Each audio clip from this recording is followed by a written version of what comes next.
শুনলাম আজ নাকি তুমি মা হয়েছ, তবে ভুলে যেও না অতীতে এক মায়ের সন্তানকে তুমি খুব বাজেভাবে ঠকিয়েছ।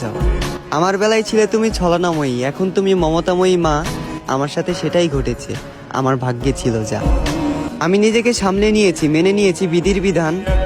তোমার ছেলে সন্তান হয়েছে বলেই যে তাকে অভিশাপ দেব, এটা তোমার ভুল ধারণা। হয়তো বাস্তবতায় তার বাবা আমি না, তবে আমি মনে করি তোমার সন্তান মানে আমারও সন্তান। মাটির মানুষ, মাটিতে ছিলাম, বেশ ভালো ছিলাম। তুমি কেন বুকে জড়িয়ে নিলে? মিথ্যে ভালোবাসার প্রলোভন দেখিয়ে নিষ্পাপ মনকে নিঃস্ব করে গেলে। তুমি যত্নও নিলে আবার যন্ত্রণাও দিলে। আমি তোমাকে অভিশাপ দিলাম না, প্রতিশোধ নিলাম না, কারণ তুমি আমার প্রেমিকা ছিলে।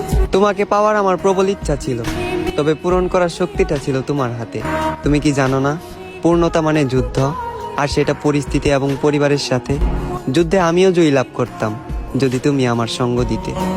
না, সব দোষ ভাগ্যের নয়, পূর্ণতা পেতে হলে প্রবল ইচ্ছা থাকতে হয়।